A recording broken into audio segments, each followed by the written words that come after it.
So good morning! Nandito tayo ngayon sa may Tanawan Park Place Phase 4. So I'm making this video para dun sa mga clients ko na nasa abroad na nagtatanong sila, Broker Nick, kamusta na pala yung investment namin, yung binili namin na property sa may Tanawan Park Place. So ito na po yun. So as of June 8, 2024, full blast na po ang construction. Makikita nyo po, ongoing land development na po. Meron na tayong roads. Meron na po tayong mga model houses na i-discuss ko yun in a separate video. And ito na po yung view. So makikita nyo, napakadaming trees. Ayan, and meron ka pong napakagandang view ng Mount Makiling. Ayan, as promised, yung pong mga proposed access roads, magkakaroon po kasi ng maraming access roads dito sa Tanawan Park Place.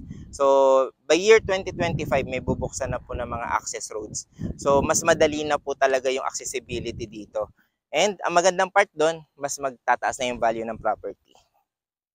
Then, pakita ko na rin sa inyo yung model unit, nung pinaka-affordable nila na house model, which is yung si Jasmine house model. Yan. Si Jasmine, 58.5 square meters minimum lot area. So, ano po ba yung 58.5 square meters? Di-discuss ko.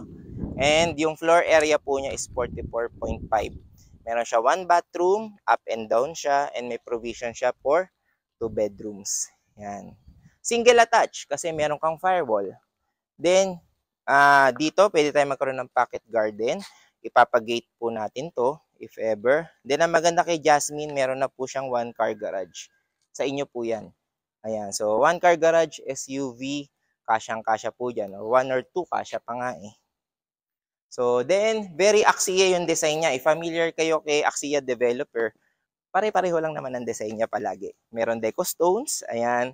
Then, naka-sliding na po yung windows na malalaki for magandang ventilation, saka natural lighting. Pasukin natin yung loob. So, bare ang deliverables nito. So, walang paint, walang floor tiles. Mamaya sa taas makikita nyo walang ceiling. Ang maganda, kayo na po magde-design based sa preference nyo. Tapos, up. Hindi po kasama tong monoblock chair. Hindi yung kasama sa deliverables. So, ito po. 1 bathroom. Complete bathroom accessories. Ayan. So, this is your... Ito po yung papunta sa service area nyo. Ayan. So, pwede nyo pa ipa-extend yan. Okay. So, may nagtatanong, Broker Nick, kung affordable to, sabihin mo naman gaano ka affordable.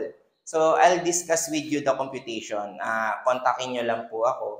Pero, hint, less than 2M lang po to. So, at this year, less than 2M, napakagandang investment niya kasi in 2 to 3 years time, yan 2M na po na yan. Mag-a-appraise na po siya ng value. Yun po. Punta tayo sa second floor. So ito po, bakal na rin po yung stairs natin and handrails. So ito po, malalaki ang windows. Makikita nyo walang ceiling. Nakadrop yung mga electrical wires. Strategically located lahat ng outlets.